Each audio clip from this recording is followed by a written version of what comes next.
عبداللہ ابن ابی 9 ہجری کا، یہ 9 ہجری آپ کے سامنے رکھ رہے ہیں، تبوک کے بعد کے واقعہ۔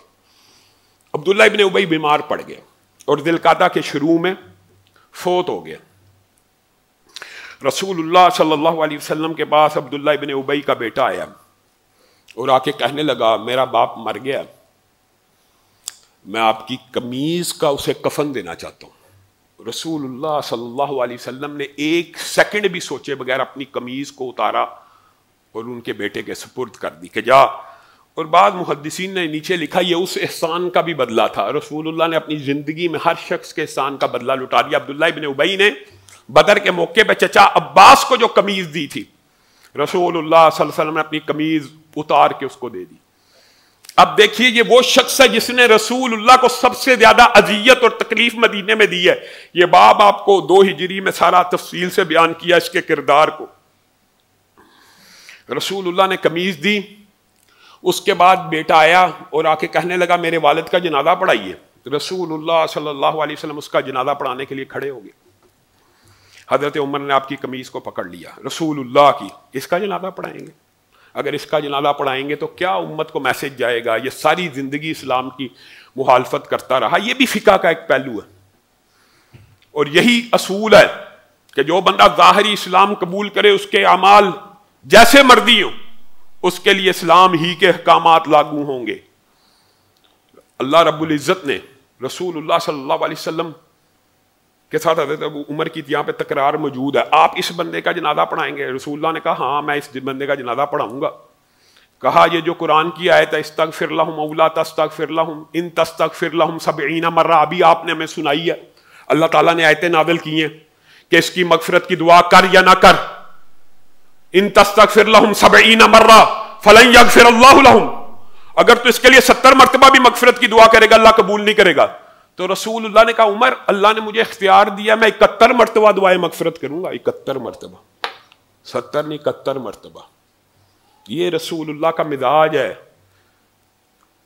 سب سے بڑا دشمن ہے اور 71 مرتبہ دعائیں مغفرت کے لیے کھڑے ہو گئے ہیں تو اللہ کا حکم نازل ہو گیا وَلَا تُصَلِّ عَلَىٰ أَحَدٍ مِّنْهُمْ مَاتَ أَبَدًا وَلَا تَقُمْ عَلَىٰ قَبْرِهِ۔ آج کے بعد، آج تو آپ کھڑے ہو گئے اور جنازے کے لیے تیار ہو گئے، آج کے بعد آپ نے کسی منافق کا جنازہ نہیں پڑھانا اور نہ کسی قبر کے اوپر کھڑے ہونا ہے۔ یہ جب حکم قطعی آ گیا تو رسول اللہ صلی اللہ علیہ وسلم نے اس کی مغفرت کی دعا سے اجتناب کر لیا۔ اب یہاں پہ یہ رکیے، اور بعض روایات کے اندر قبر کے اندر تک بھی اترے اور لعاب دہن کو بھی اس کے منہ میں ڈالا اور اس کے بعد یہ آیتیں نازل ہوئی۔ بعد نے کہا پہلے نازل ہوئی، بعد نے کہا اس موقع پہ نازل ہوئی۔ رسول اللہ صلی اللہ علیہ وسلم کے یہ جو سارے اعمال ہیں یہ کس بات کے اوپر دلالت کرتے ہیں؟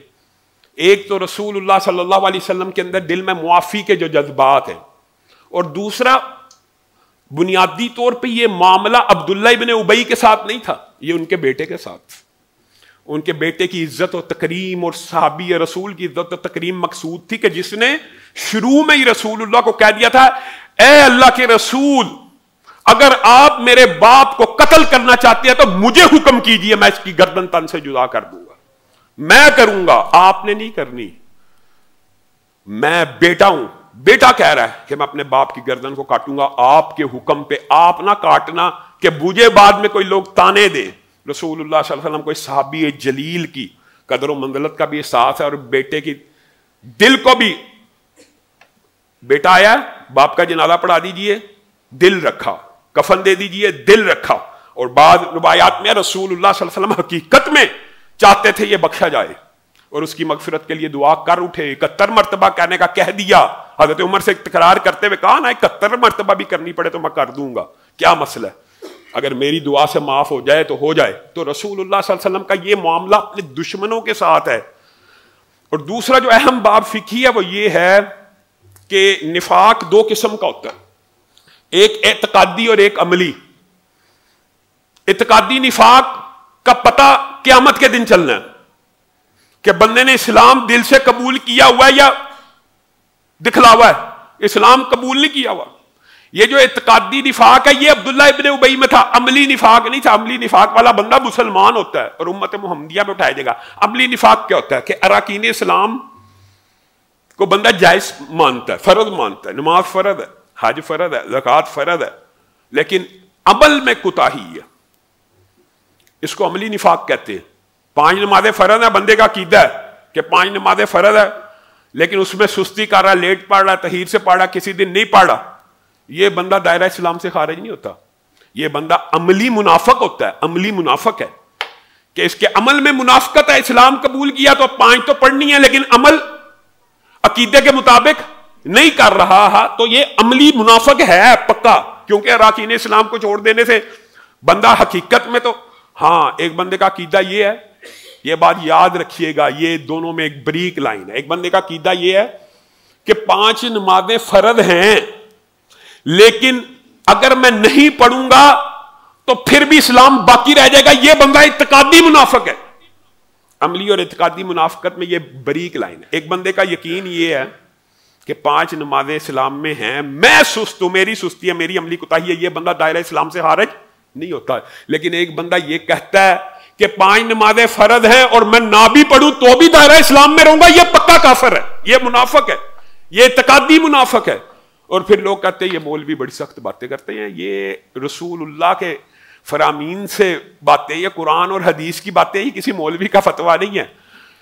جو بندہ کسی بھی رکن اسلام کا انکار کرے کہ اس کو نہ کرنے سے اسلام باقی رہتا ہے، وہ اعتقادی منافق ہوتا ہے، وہ عملی منافق نہیں ہوتا۔ عملی منافق صرف وہ ہوتا ہے جو اسلام کو دل و جان سے قبول کرتا ہے لیکن وہ سست ہے، اس کے عمل میں کوتاہیاں موجود ہیں، وہ اعمال کو بجا لانے میں تخیر سے اور سستی اور کاہلی سے کام کرتا ہے، یہ اس بندے کا اسلام باقی رہ جائے گا اور یہ انشاءاللہ امت محمدیہ میں سے اٹھ جائے گا۔ لیکن جو بندہ یہ سمجھتا ہے 5 نمازیں نہ بھی پڑھی اسلام باقی ہے، روزے نہ بھی رکھے اسلام باقی ہے، روزے جناب گرمیوں میں آپ سردیوں میں رکھنے چاہیے، روزے فلاں ہیں، یہ ہے وہ ہے، زکوٰۃ ایسے ہے، حج کیا ہے، یہ بندہ اعتقادی طور پہ بھی منافق ہے، یاد رکھیے گا۔ اور دور حاضر میں جو فتنہ جدیدیت اور الحاد کا غامدی صاحب نے سارا کا سارا پھیلایا ہوا ہے، وہ عملی نفاق نہیں ہے، وہ اعتقادی نفاق ہے۔ اعتقادی طور پہ اراکین جی مزدور سے پوچھیں جی روزہ کیا ہوتا ہے، جی وہ جو کھیت میں ہل چلاتا ہے جی اس کو پتہ گرمیوں میں روزہ رکھنا کیسے ہے۔ اب گرمیوں میں روزہ ہی نہیں ہے، کب رکھے گا؟ جب سردیاں آئیں، غامدی صاحب کہتے ہیں تب رکھ لے۔ اگر گرمیوں میں روزے آ جائیں تو اگر کوئی بندہ نہیں رکھ سکتا تو وہ سارے کے سارے روزے اٹھا کے سردیوں میں چلے جائیں۔ اب غامدی صاحب کو بندہ کیا کہ ہمیں تو خطرہ کسی دن یہ نہ کہہ دے کہ زندگی ایک سفر ہے اور مسافر کے لیے روزہ معاف ہے۔ یہ اعتقادی نفاق کی نشانی ہے، یہ اعتقادی نفاق ہے۔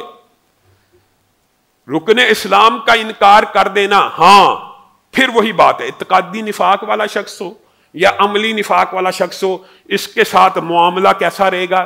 وہی جو رسول اللہ نے عبداللہ ابن ابی سے کیا۔